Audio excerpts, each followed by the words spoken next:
poisonous substances is much harder for our children to get than illegal drugs. Think about this. A child could roll out of the bed at 3 a.m. in the morning, and he could go get any of these illegal drugs, the same ones that we're trying to prohibit. But he'll have a much harder time getting cigarettes and alcohol. Would you agree or disagree? Agree. Okay. Okay. Okay.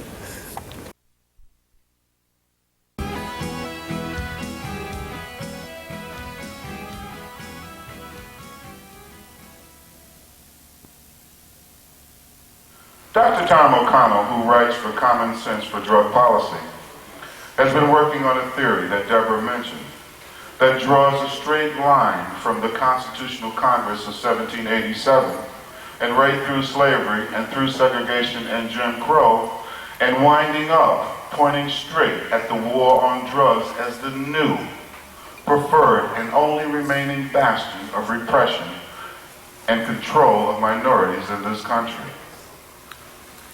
Of course, it wasn't a planned conspiracy hatched out in a smoke-filled room full of Ku Klux Klanners, but it was a case of deep-seated habitual actions on the part of both the oppressor and the oppressed.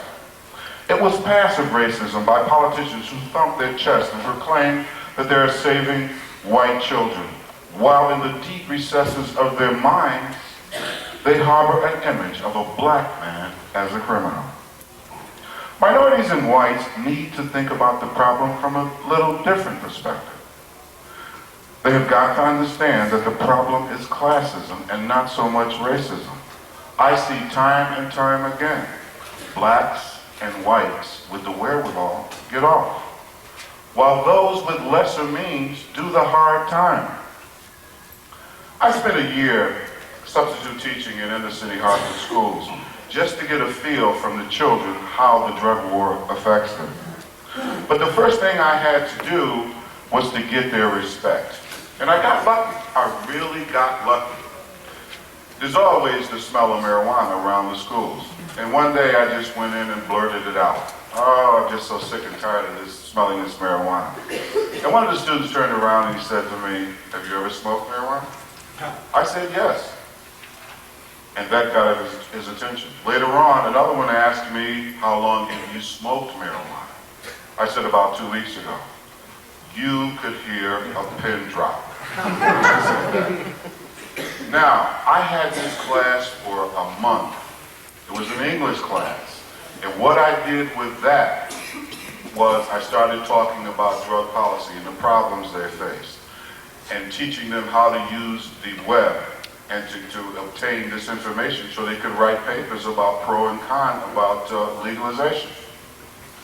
Well, do you know, there was only 26 people in class when I went there. By the beginning of the second week, there was something pretty close to 40.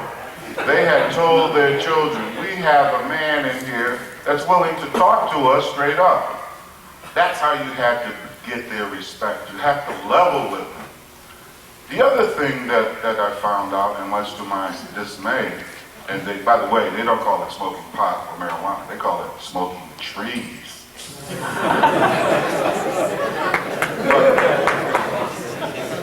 The other thing that I found out was that many of these children, they don't have homes to go to. A lot of these children, both parents are working, so they don't have time to spend with them.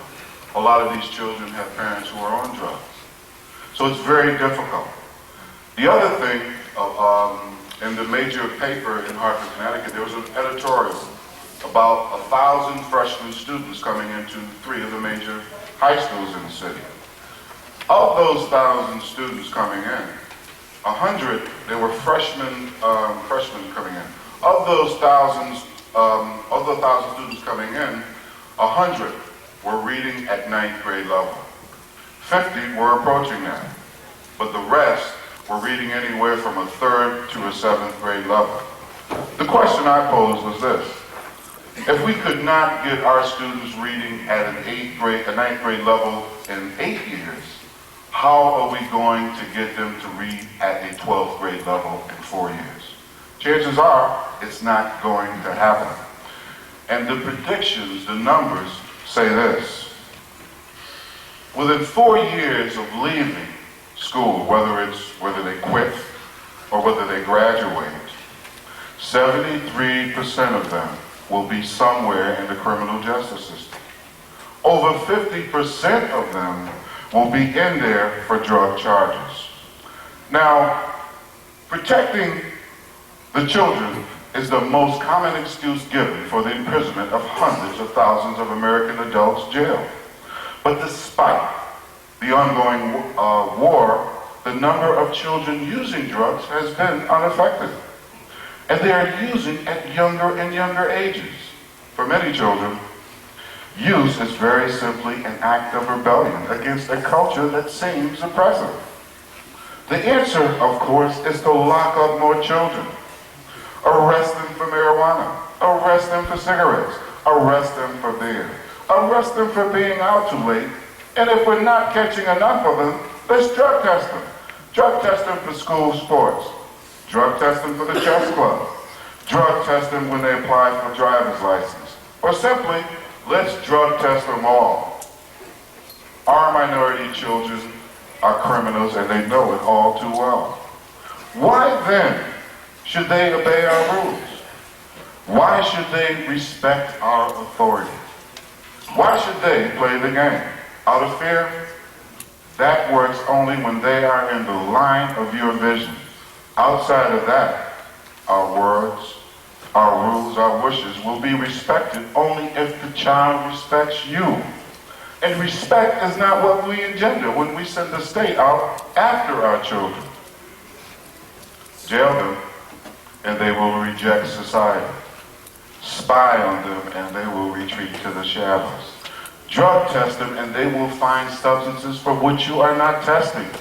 Teach them that the state is all powerful, and that power of the state is to be used as a primary method of controlling behavior, and they will grow up to use that power against the state to do the things unintended by our Constitution. Or simply, they will overthrow the government. Since marijuana smokers are mostly nice, hardworking, honest, and healthy people, how can it be justifiable to subject them to arrest, since it is not nearly as harmful as we have been led to believe? How is it justifiable to subject good people to arrest for doing something they believe enhances their lives? Americans who do not smoke marijuana have only been subjected to the propaganda about it.